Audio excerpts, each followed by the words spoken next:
오늘은 바람이 몹시 분다. 까칠까칠한 삭풍이 혼이 빠져버린 가랑잎을 이리 몰아가고 저리 몰아간다. 날씨가 너무 추워서인지 집 뒤 굴참나무에서 똑똑똑 쪼던 딱따구리 소리도 오늘은 들리지 않는다. 햇볕이 밝은 창 아래 놓아둔 이끼 돋은 돌이 한결 새파랗다. 재작년 겨울 방 안의 생물이라고는 아무것도 없어 좀 팍팍하다는 느낌이 들었다. 싱싱한 생명의 빛깔인 초록 기차단된 겨울철 방은 삭막했다. 한 곳에 이르니 반쯤 물에 잠긴 돌이 온몸에 용단 같은 파란 이끼를 쓰고 다소곳이 있었다.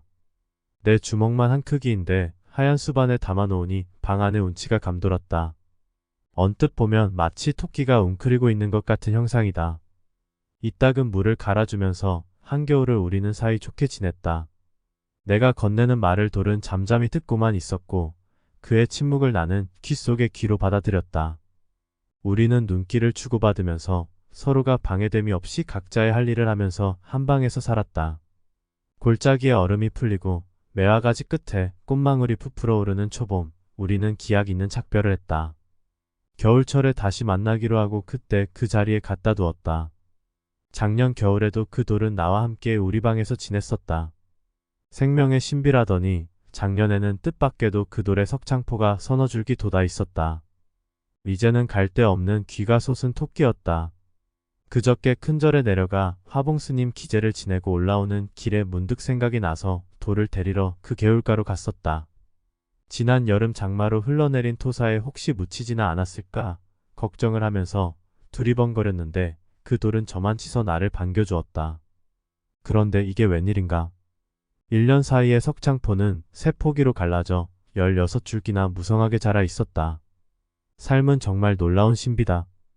인도의 세계적인 스승 크리슈 나무르티의 표현을 빌린다면 삶은 놀라울 만큼 깊고 넓은 그 무엇이다. 하나의 위대한 신비이고 우리들의 생명이 그 안에 움직이고 있는 거대한 나라다. 먹고 살기 위한 돈벌이에 그친다면 우리는 삶 그 자체를 보지 못하게 될 것이라고 했다. 진실로 삶은 놀라움이요 신비다. 인생만이 삶이 아니라 새와 꽃들, 나무와 강물, 별과 바람, 흙과 돌, 이 모두가 삶이다. 우주 전체의 조화가 곧 삶이요. 생명의 신비다. 삶은 참으로 기막히게 아름다운 것, 누가 이런 삶을 가로막을 수 있겠는가? 그 어떤 제도가 이 생명의 신비를 억압할 수 있단 말인가? 젊어 있을 동안 삶을 알기 시작하지 않는다면 우리는 황폐한 내면을 지닌 채 늙어갈 것이다. 밖으로는 돈을 가지고 미끈한 차를 타면서 뽐낼지 모르지만 안으로는 무디고 텅 빈 사람이 될 것이다. 역시 크리슈 나무르티의 말. 한겨울 우리 토끼는 이따금 갈아주는 샘물과 숲을 지나가는 바람소리와 창으로 비쳐드는 햇살을 먹고 살아간다. 그리고 내 눈길에서 삶의 은밀한 뜰을 가꾼다. 우리는 서로가 말없이 주고받는 눈길을 통해 존재의 잔잔한 기쁨을 나누고 있다. 한 해가 또 뉘엿뉘엿 기울고 있다. 몇 해 전 섣달 금음날의 그 체험이 되살아난다. 그날의 일과를 마치고 자리에 누워 눈을 붙이려고 하다가 문득 내 나이가 올해 몇이더라? 하는데 생각이 미쳤다. 나이를 세거나 의식할 일이 없는 처지여서 새삼스런 물음이 아닐 수 없었다.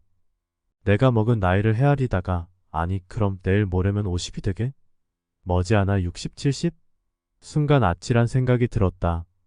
내가 부질없이 살아버린 날들이 앞으로 살아갈 날보다 훨씬 많은 걸 뒤늦게 알고 내 생이 새삼스레 허무감으로 휘청거리려고 했다. 그러나 이내 돌이켜지는 생각.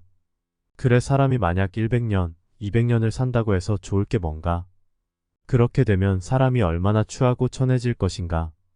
수목은 오래될수록 늠름하고 기품이 있지만 사람은 살 만큼 살면 헌수레와 같이 삐그덕삐그덕 고장이 많고 주책을 떨다가 추해지게 마련이다.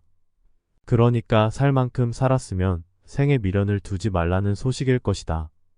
눈이 어두워지고 귀가 멀어지는 것도 지금까지 살면서 볼 것 못 볼 것 많이 보았고 들을 소리 못 들을 소리 많이 들었으니 늙어서는 시시한 것은 그만두고 꼭 필요한 것만을 보고 들으라는 뜻일 수도 있다. 하루아침에 갑자기 하직하면 억울하고 서운할 테니까 조금씩 사그라져가는 연습을 미리 해두라는 배려이기도 할 것이다. 이 또한 생명의 질서요. 조화가 아니고 무엇이겠는가.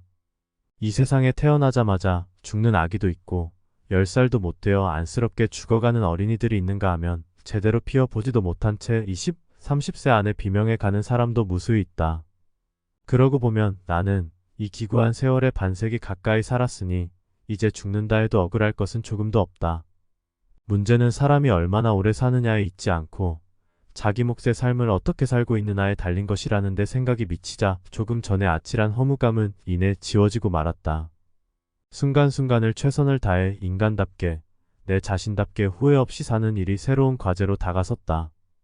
90이 넘도록 장수를 누리다가 돌아가신 몇몇 노스님들의 임종을 보면서 절실히 느낀 일인데 사람이 너무 오래 사는 것은 본인이나 둘레 서로에게 짐이 되고 욕이 된다는 사실이다.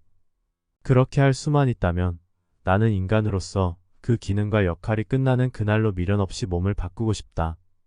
몇 날을 더 연명시키기 위해 피쩍 마른 팔에 주삿바늘을 꽂는다거나 억지로 입을 벌려 약을 먹인다면 나는 그런 이웃에게 화를 내고 심히 원망을 할 것이다.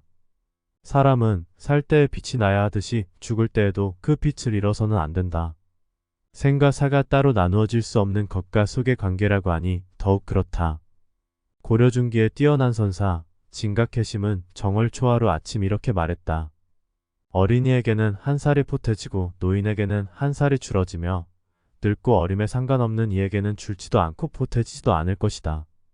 포태고 줄어짐이 있거나 말거나 모두 한쪽에 놓아버려라. 놓아버린 뒤에는 어떤가? 구름을 잡고 안개를 움켜쥐는 살아있는 용이 어찌 썩은 물에 잠겨있을 것인가? 해를 쫓고 바람을 따르는 용맹스런 말이 어찌 마른 동백나무 밑에 엎드려 있을 것인가? 날마다 새날을 이루소서.